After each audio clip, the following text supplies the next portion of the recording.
Facebook channels ng ABS-CBN News.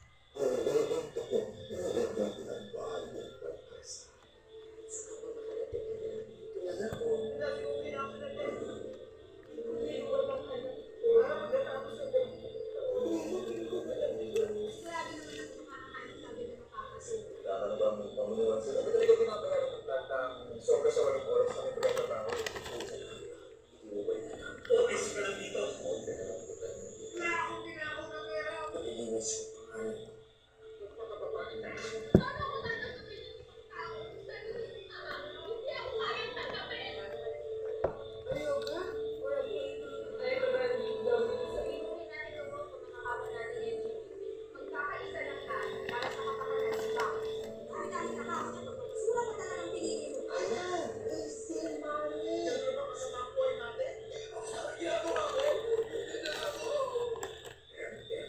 Hugot from the bones.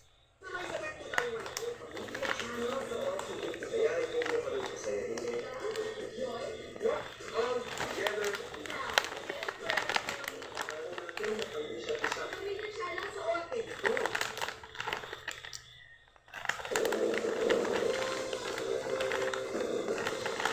Naniniwala si Senador Amy Marcos na may nakasilip pa report barrel sa 2026 budget. Tingin din niya maanuman itong magamit sa impeachment ni Vice President Sara Duterte.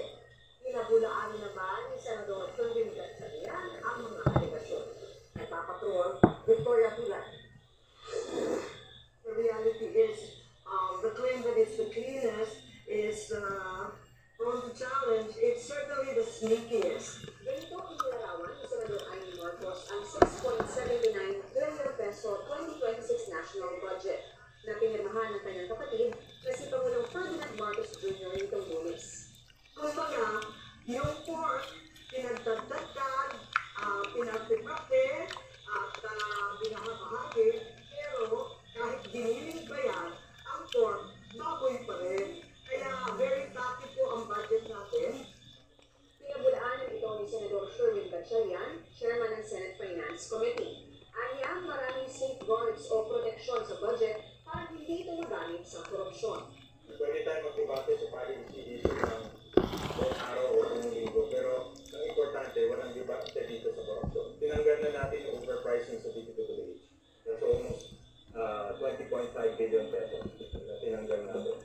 Number 2, lahat ng projects, merong station numbers and coordinates. Pangatlo, yung mga lump sum na infrastructure projects, lahat ngayon may line item na.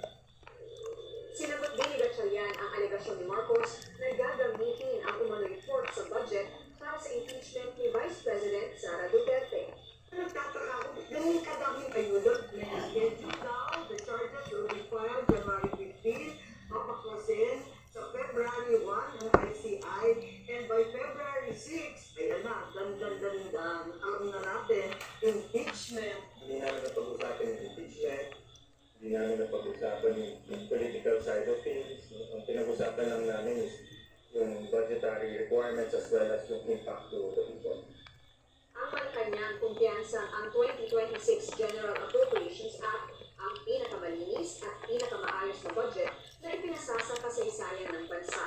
Nirerespeto rin ito kung may mga dudulog sa Korte Suprema para questionin ang budget na siyang balak gawin ni Caloocan Representative Edgar Erice dahil naniniwala siyang hindi naaayon ang anumang unprogrammed funds sa batas. May karapatan po sila na dumulog sa Korte Suprema at tanungin kung ang constitutional parte na to ng 2026 national budget. Tignan na naman po natin kung ano magiging resulta at magiging desisyon ng Korte Suprema.